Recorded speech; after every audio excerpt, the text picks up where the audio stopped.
Good afternoon, everyone out there on the interwebs. My name is Jared, and this is my channel, Mazda B3K. In this video, you're getting a 3-for-1. We're going to do 3 distinct separate things because it's all in the same area, and in the course of replacing one, you get great opportunity to replace the other 2. The main thing we're doing in this video is replacing the temperature sender. That's the thing that tells you that feeds the temp gauge and the instrument cluster to let you know how hot or cold the engine is. But in the course of replacing that, you have a great opportunity to replace your temperature sensor, which is what feeds data to the engine computer. And you also have a great opportunity to replace the O-ring on your cam angle sensor, which over time, that O-ring gets hard and it'll start leaking oil on the back of the engine block and the top of the transmission. So without further ado, let's dive in and get started. Hey guys, Future Jared here. There's a couple of things that I want to point out before this video gets started. Number 1, you're going to need a couple of specialty tools to pull this off. Number 2, this job is nasty. There's a bunch of stuff that winds up having to be pulled out of the way, and it really turns into a huge job to replace one little thing. So expect a couple hours of work before you start on this, and expect your vehicle to be out of commission for a couple of hours. If you're able to work through this, no issues. So let me show you what tools you're going to need. When I drove this car home a week or 2 ago, I noticed 2 really important things.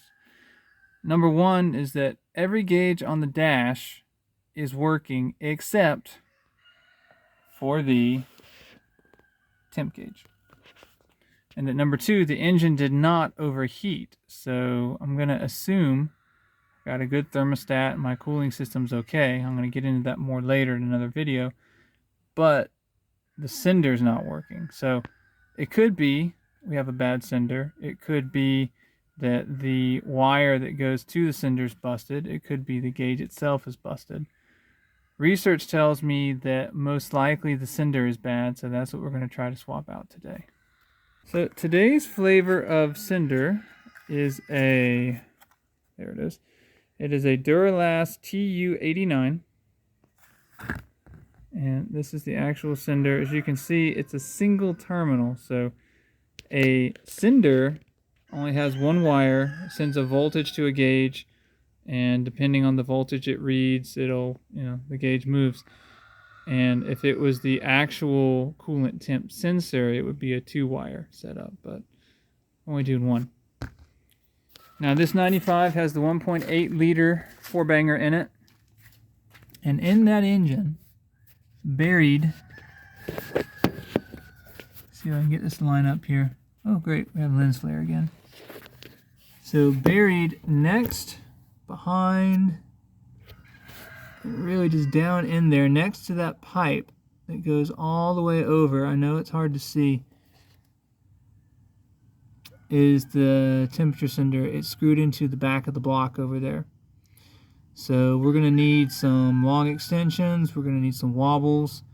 I'm going to figure out what we need so we can get that sucker out of there. Okay, I've determined that to try to get at this thing, because it's got that little blade terminal sticking out the back, I need to use a wrench, which means I need to make some room, which means this coil pack's coming out. So that's what we're working on now. I took a picture of the plugs as they are so that I have the correct firing order. What goes where? I'm gonna take these off. Oh, these are kind of old school. Look okay. So we got to get these out of the way for starters. And then we've got a couple of bolts here. We got one there. And let's look on the other side. See what we have over there.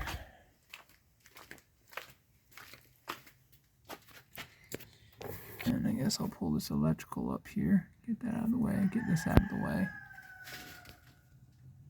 Yeah. Oh, there's one. We got another hidden bolt right here. Yep. These look like they're probably 13s. So I'm going to verify that here in a minute. Get this electrical. Looks like it's a... Alright. So this must be the end that comes out. Can't do that one-handed. Okay, that's going to be a push it in. This one's going to be a push it in with the flat blade and wiggle it out. And we got one over there too. So let me get some tools together and start working on this. Okay, so I pulled some electrical up here, but I'm going to go in a different direction. So I got to really looking at what's going on. And let me see, I can zoom in and show you what we're working it with. So, gotta get the camera down here somehow.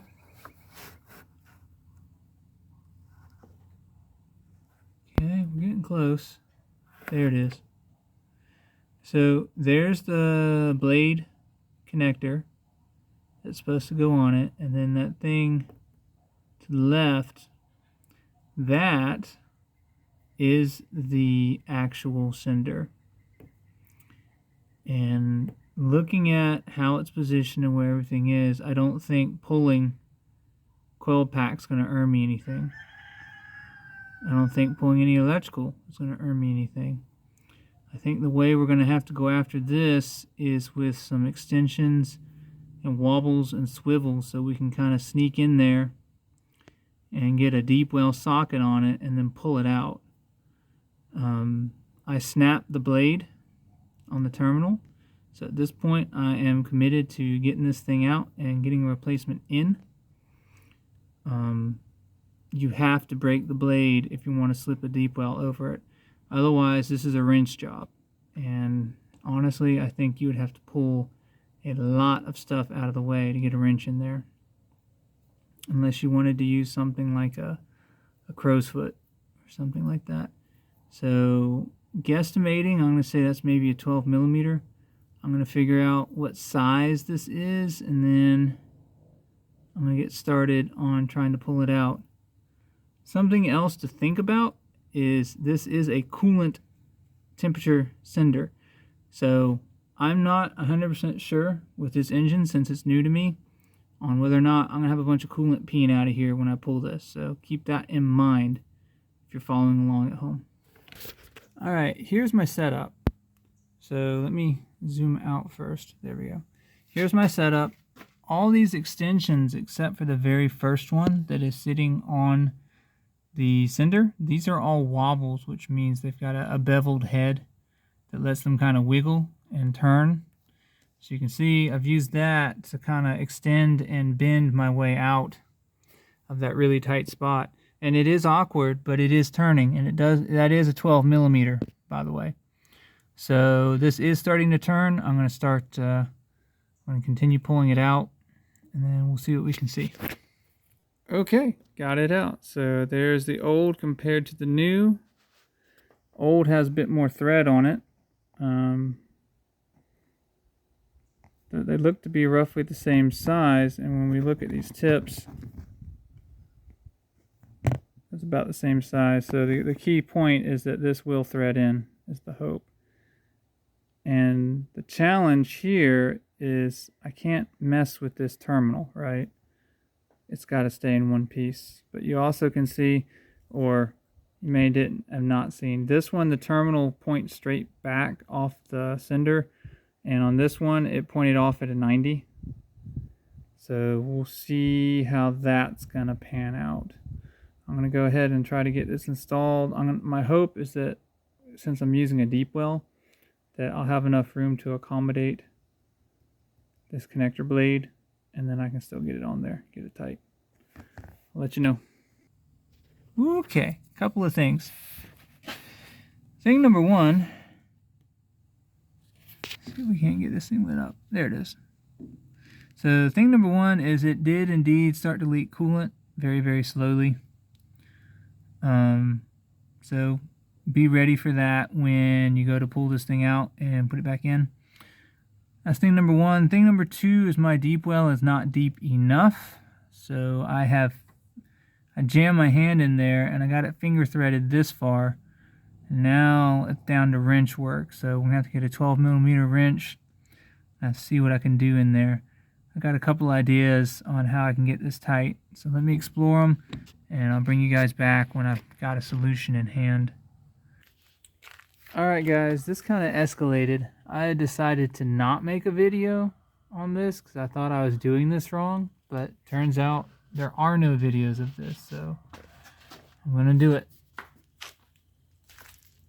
So here's what happened. I could not see if I can get the, that's the EGR pipe right there. See if I can get this in. For everything that I tried, I could not get this, I couldn't get access on this sensor. Get this sender in. I couldn't. And I didn't actually get the sensor in sight of the camera. Anyway, so in order to make the room, I started pulling and pushing things around. I had to take off that rounded thing that was on the back of the block, and what that is it's called a CAS for short, but it's the cam angle sensor. It sets the timing on the engine. So when you pull this, which I had to go find out, it's got little teeth on one side and it's clocked in a very specific position, and when you thread it back in, those teeth have to seat in. So it's one of those where if it goes in like butter, you're probably okay. If you're having to fight it, then you're not lined up right. You have to keep working on it until you are. Those little teeth are right there. See, the other end does not have teeth. Apparently these like to leak over time. There's an O-ring right there. And it is pretty greasy back here. In fact, it's really greasy back here. So there's a pretty good chance that the O-ring is leaking on this CAS. And I need to swap it. But that'll be another fight for another day. And then if we come around, I disconnected more electrical. And also, guys, you need to have your coolant pan ready. You're going to dump all your coolant. Really, before this job starts, you got to take care of your coolant. In fact, I'll put that little clip at the very beginning. Before you start, take care of your coolant. Catch it in the pan so you can reuse it. So I took the 2 bolts out for the coil pack. There's one on each side. I showed that earlier in the video. And I was able to slide it out of the way. And right there, this guy right there, that is your actual engine coolant temperature sensor right there. And once you move the coil pack, real easy to get to that. No problems there. But I pulled the CAS, I pulled the coil pack, I pulled that out of the way. I pulled the back end of one of the heater core hoses. That's what these 2 hoses are here. And as you can see, I've pulled one of them loose right there. And I did that, all of that, so that I could build a little room around where that the sender goes, so that I could actually get a wrench on it. My sender is a 13mm, and that extra millimeter of bulk really, it makes it real painful to get this thing in.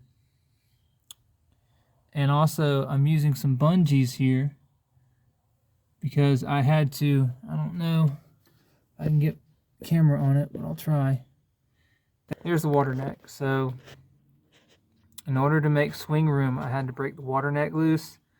It was RTV'd in. RTV is kind of almost like a glue. It's a gasket making material. So I got to reapply that, but I can't fully pull this off to put RTV on it because the heat pipe, spin you around again, I apologize. The heat pipe for the EGR, which is That one right there, the one that looks wet and brown down there under the exhaust shield, that is pinning in the water neck, so I'm not sure how I'm going to fix that, but the water neck has to come out. There is a nut and a bolt. You need a 12 millimeter for both. That's an 8 millimeter on the clamp to get the heater hose off the water neck, and then use a bungee to pull it out of the way. And then this closer bungee is to lift up on whatever this cable is. I'm not sure what it is, but just to get it out of the way to make swing room. So after all of that, I finally have swing room using a stubby 13 millimeter that I have stuck somewhere. Is it up here? Yeah, it's up here. So I have this stubby ratcheting 13 millimeter, and it's short enough that I can actually get on the sender and slowly tighten it in. So that is where we are. We're all caught up. Just to reiterate, heater hose has to be pulled. Water neck has to be pulled out of the way. The cam angle sensor has to be pulled out of the way. The coil pack has to be slid out of the way. And once you get all that out of the way, then you actually have room to service this sensor. The sender, sorry. So I'm going to keep tightening it in. It was a devil for me to get it threaded, but it's finally threaded. And I'm going to get that all the way in. And then, at least for tonight, I'll get the CAS back in. And I'll probably leave it there, because I got to figure out what to do. Or at least I'll get the CAS finger tight, and it's going to have to come back out. Because, there we go, that's a better view of the water neck. I got to figure out how to get that out so I can properly RTV it. I may have to get like a screwdriver or something and put some pressure on that EGR pipe so I can get this thing out of here. Because if I try to do it as is right now, I know that the RTV job will not be adequate and it's going to leak. Alright, I'm going to try to get you a shot here, but I finally got the sensor seated all the way in.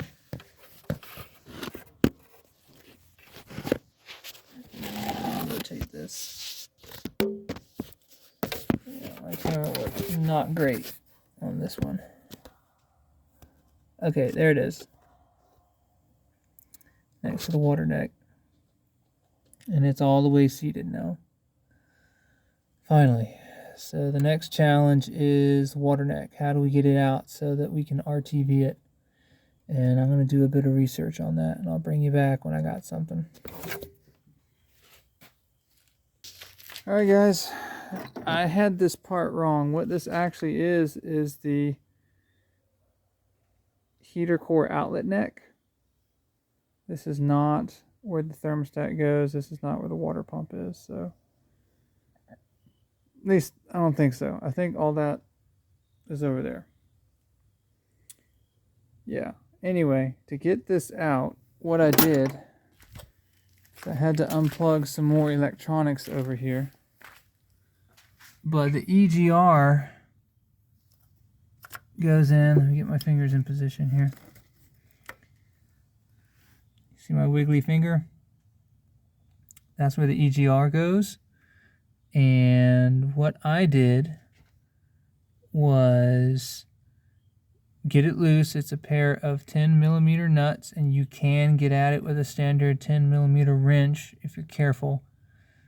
And then I took a screwdriver and I used that as a lever and pushed it back as far as I could, and that gave me just enough space to wiggle it out.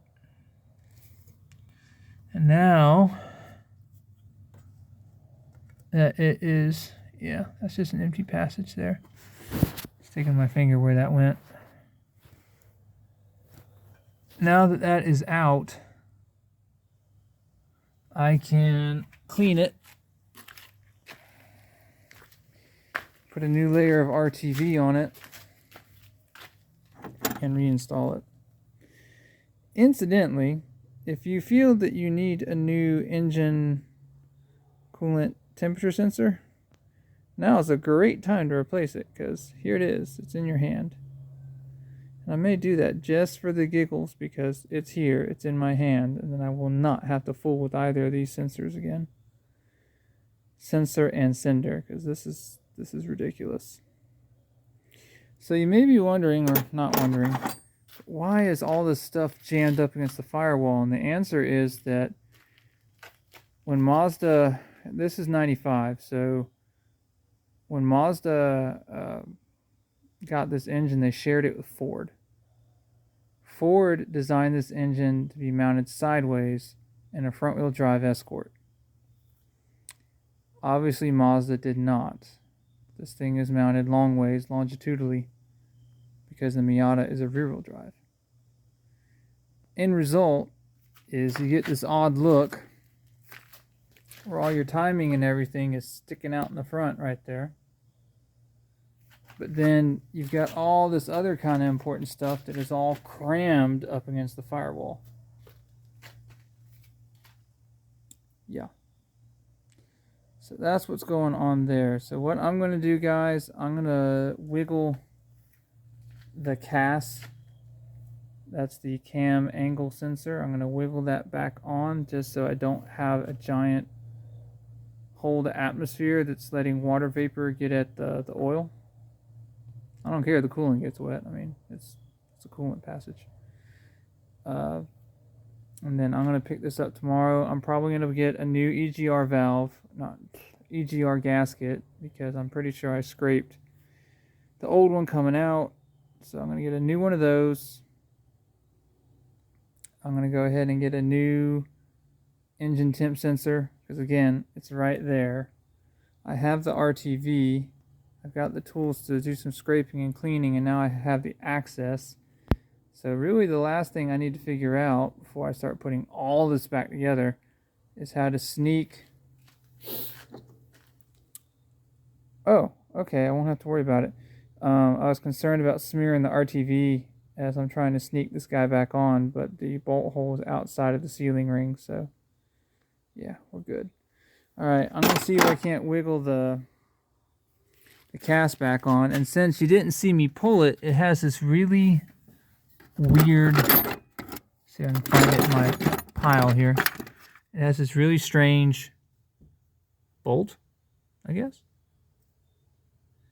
And it's not that hard to come out, but the thing is it goes through here, and you notice there's a gap there, right?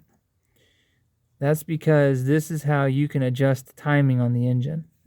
It's basically functioning in that regard like a distributor. It's not a distributor. It's purely a timing sensor. No spark or anything.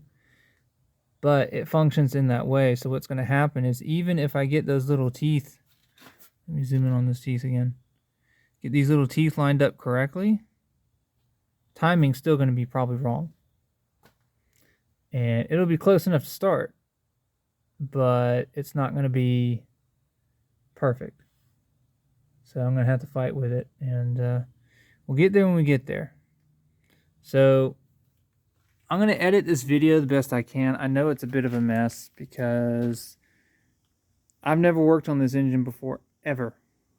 I don't own any workshop manuals for it. I don't own dually bump kits for it. So I'm making the mistakes so you don't have to. And I did not see a video on the internet of trying to do this. So I changed my mind midstream and went from no video to yeah, we're going to do a video. So I'm going to try to show you the stuff that I missed, or you missed, when I go to reinstall stuff. So again, bear with me. This first video is going to be a little bumpy as I learn how this engine does its thing. Good evening, everyone. It is another night after the kids have gotten into bed, and I have goodies. So I got a new EGR gasket because I think I scraped up the other one when I made room to get the water neck out. We have a new gasket for the CAS, or the cam angle sensor. Generally this gets brittle and then turns into an oil leak, the back of the valve cover, and I noticed it's pretty greasy back there, so I figured this thing's shot. So I'm going to go ahead and replace that. Go ahead and replace that. And then this, get it unstick. And this I'm kind of excited about because I think this is for the thermostat, but I can also use it to put on this water neck so I don't have to RTV it. So kind of excited about that. And lastly,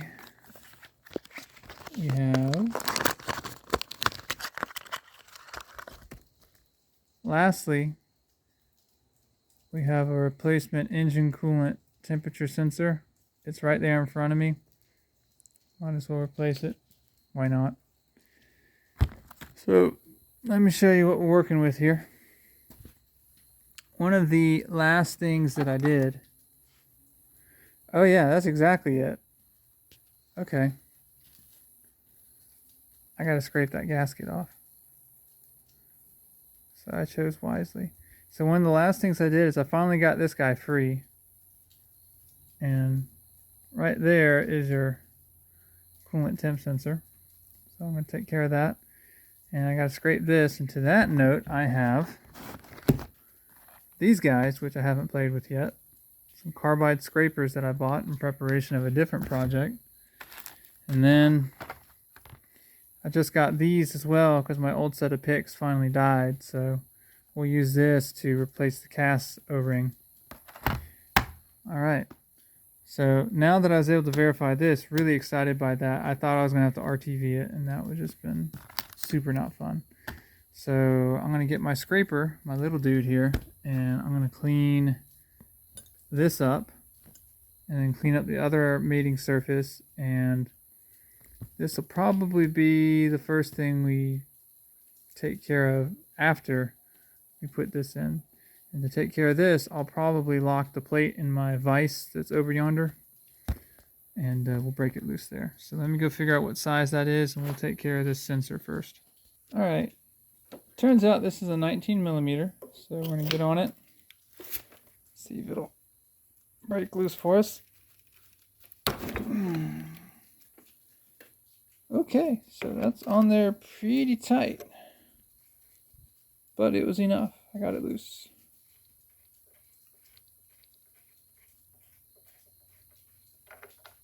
All right, interesting. Got some discoloration on it. I'm guessing that's from a cooling system that hasn't been maintained as well as I would like. Be my guess there. But we got it. And when we compare the old with the new, looks pretty similar to me. Let me see. Let's see if she threads in.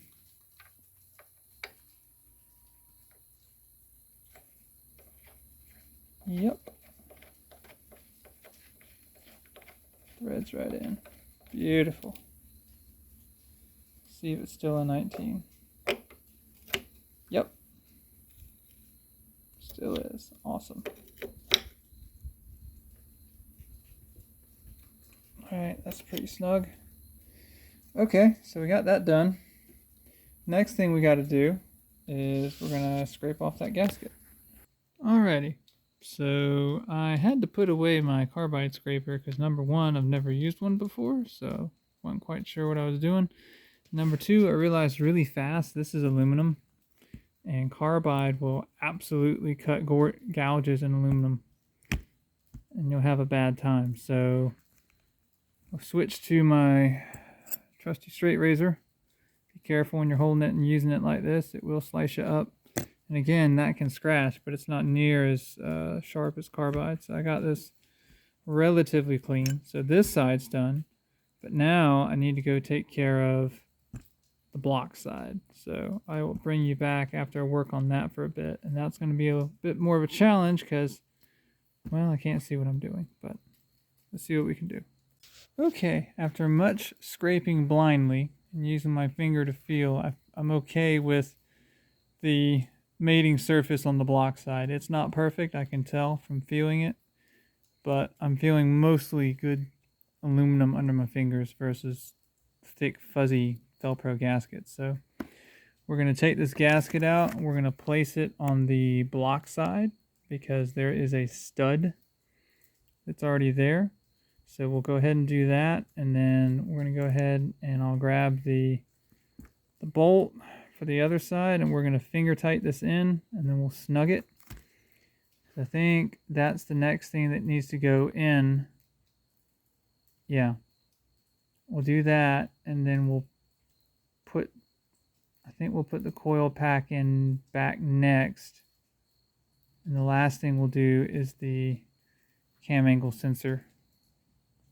Alright, wanted to show you that this has, I don't know if you call it RTV, but it's got some sort of sealant, this will focus, on one side of the gasket, but it's not there on the other.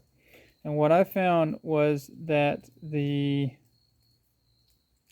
block side was smeared with this orange stuff. So I'm going to place this like this, facing towards the block, and then the side that's not marked with anything is going to go against the cap. Reminder that if you want to get the water neck back in, you're going to want to push against the EGR that you loosened earlier. Let me zoom in on that. So I just use a big flat blade, pushed it back, and you do that, you get enough wiggle that you can slide the water neck, show you that, back onto its stud, because normally the EGR tube is in the way. So you can see I got the gasket back in, I got the water neck back in, the new sensor's in, and I'm working on getting things tight and tracking down where my nut ran off to so that I can put that back on. As a reminder, these are 12 millimeter. Get them snug, don't kill them, work them a little bit one side at a time, a little bit each time so that it goes down even. Okay, I goofed on the EGR valve, or EGR gasket. So as you can see, that's the new one, that's the old one. Obviously they're not the same, and this isn't a case where I can snip on one and make it fit. They're just flat out two different gaskets. So I got to reuse the old one, and to facilitate getting it back on, I just took out this bracket that is right up next to the EGR. It's held in place with a 10 millimeter bolt, and it's got a stud to hold something else on. I think it's the coil pack. Just a 10 millimeter bolt, comes right out. Now, as you can see, right there, I'll zoom in. We've got clean access to the EGR tube. We'll get this gasket back in, get the tube snugged up, put that all back together. That in turn is going to let us get the water neck back on. Get the water neck back on, we can get the coil pack back in, get the coil pack back in. Then we can get around to getting the CAS back where it belongs. And once all of that's done, we get all the electronics plugged in, we get the spark plugs back in, and then I got to set the timing. Done. Anyway, back in a bit. Alrighty, so we got it back in, snugged up. Now to get the bracket back in, and I'll make my way back over to the water neck. Alrighty, so I got the water neck tightened back up, and now I've got the coil pack back in position. It's a 12 millimeter bolt here, and then a 12 millimeter bolt over here. So now that that's done, before I do any of this electrical up front or reconnect anything over here, we're going to take care of the wire that connects into the sender, which is what we were trying to do this whole time, and we're going to reconnect the temperature sensor. And once those two are done, then we'll worry about everything else, and the last thing we're going to worry about is the CAS, which I may actually have to take this coil pack back off for that, but we'll see. So you can see right there, we got to reconnect that, and Then right here is our sender. And the wire actually looks pretty good, so cool. All right, guys, check this out. Get the camera to swing over. There we go. So you can see I've got the sender wire back on. I don't like that angle, but there actually is slack in the wire. That's kind of how it wants to lay. But you can see it's actually slack there. And if you go a little further up, also in the back, you can see the green there. That's the sensor. It's reconnected. I just slid this heater core hose back on. I need to tighten down the clamp. And then before I run any more wiring across, I'm going to start fooling with the CAS, because the timing bar and the thing that you actually hold the CAS in with goes where my finger is right here. And I'm not sure if I'm going to be able to get a tool down there, get this sucker screwed in or not once I reinsert the CAS. I don't want to plug anything else back up until I get that figured out. So bring you back. All right, so we're going to go ahead and swap this O-ring. And to do that, we're going to use a pick, probably that one. We're going to get in there, hook it, pull it out. Keep in mind that if you can avoid it, you do not want to move this little spinny wheel, because that's going to line up with a gear that's on the cam, on the block, on the head. And if you move it, then you're going to have to fiddle fart around with it until you get it to engage. And even then, as I mentioned earlier, you still have a range of timing you're going to have to set. So when you get that funky looking holder retainer in, basically, you have to keep it loose initially, see what kind of timing the engine wants, and then stick it tight when you got what you think you need. So let me start taking my pick and working this out. And don't forget that when you put your new O-ring in, that you lube it up with some oil before you roll it on, so that way the seal's lubricated. Alright, got them swapped, and feeling this old O-ring, it's pretty hard. I mean, it's still a little pliable. It's not like it's going to shatter in my hand, but it's hard. So it had wear on it. Like I said, try not to bump this. It does, as you can see, does not take much at all to move this. So be nice to it. I'm going to go ahead and try to stick it, see if I can't get it to seat. This is going to be where you go to push it in. If it goes in like butter, you're good. That means it's lined up with the key on the other side in the cylinder head. If it fights you, you're going to need to move this around a little bit. Try it again. Worst comes to worst, get an inspection mirror, or you've got like a little camera on a snake. See where you roughly need to put it. Drop it in, and that'll get you to the point where then you're just adjusting the whole thing for timing. Alright, I got the CAS back on, and there is a trick here. So notice there is an arrow right there. When you take the CAS out and you look at it, or just look at previous footage, I'm not going to unstick this because I'm just not that lucky, but there is a notch that has to line up with this arrow in order for the CAS to slide in easily. If you try to slide it in and those two are not lined up, it's going to fight you on the way in and it's going to fight you on the way out. If they are lined up and you've got your keyway lined up, it does slide in relatively easily. But notice, even with that done, this can turn. So this does set timing. So I'm going to get that funky looking timing bolt back in, wherever it ran off to. Here we go. This funny dude. I'm going to get him back in, and notice that in order to get the room I needed to slide it in, I did have to take the coil pack loose again. Not a big deal. We just put the coil pack back on now after I get this timing bolt in, and we'll be good. Alright folks, update. So this is an O2 sensor. Get that reconnected. There's a bunch of electrical over there you got to reconnect. You got to reconnect the cam sensor. And in my case, fuel injector popped off, so I had to put that back on. But as you can see, it is all back together. And the let me bring it around so you guys can see it. Yep, there it is. See, our sender's still connected. Everything else is connected. Let me bring you around so I can show you the other electrical stuff I had to fiddle with. I had to plug this. This is some kind of a vacuum pump. So that's a diaphragm right there. That, you know what? That might be fuel pressure regulator, maybe.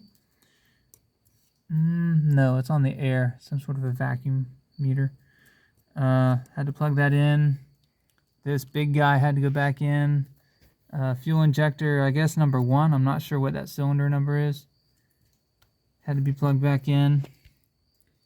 Some stuff back there. I showed you the stuff over there.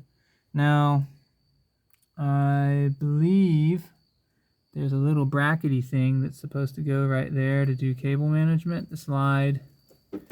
Yeah, I think it slides, yeah, right there onto this guy. I guess to keep it from moving around or for maybe touching the manifold, but the heat shield's on there. So, not sure what that's about. If I can find the bolt, I will put it back. But we're pretty much good to go at this point. I'm going to have to fill the radiator. I spilled out basically all the coolant, as I mentioned earlier. So I got to do that and a couple other things, and then we'll be buttoned up. And tomorrow, when I have daylight, I will test fire the engine and see what I get. Alright, good morning guys. It is the next day. I'm going to go ahead and try to fire this thing. Still don't have the seats in this, so clutch down, key in. Let's see what we get. We get nothing. Does not want to start. So the question is, did I forget to connect something, or is there some other issue going on? So let me dig into that and I'll bring you back. According to my charger here, this battery is not great, but nor is it terrible. So I'm going to go ahead and let it charge, and let's see if that helps the situation, because I think either I have a tired battery or a tired starter or both. I need to get my... See, this charger is supposed to be able to do reconditioning where it desolvates the battery, but it doesn't do as good a job as a different charger I have. So I'll get this charged up and then we'll try it, and I'm going to switch to my other battery charger and probably just leave it on here for a week or two. See if I can't bring this battery back to life, because if you haven't gone battery shopping recently, they're really, really expensive. So if I can save them, that's what I need to do. Alrighty, so that noise you hear in the back is my battery charger doing its thing. But the battery's gone from 60% to 80%, so let's go ahead and give it a crank and see if we can get this thing moving. So clutch down, key turn. Alright. Okay, let's also take a look, and you can see that we got a reading on our temp gauge now. So replacing the sender did help. And I also replaced the temperature sensor, which acts like a choke on an EFI setup, so that's going to be a piece of it too. I'm trying to let this warm up. What I'm seeing right there is it kind of bouncing around a little bit. I'm not quite sure if it's happy with what it has right now. No, it doesn't like that. The engine's been through quite a few temp cycles now as I've been doing some other work, and what I'm happy to report is we're dry under the block. So that looks really good, which means that gasket that I scraped, I did it right. It's not leaking. Yay! Okay guys, I'm going to cut this video here before it kind of runs out of scope. I'm going to take care of the timing issue as a separate episode. So, please like, share, and subscribe. Leave me some comments. And remember, I make the mistakes, so you don't have to. I will see you next time.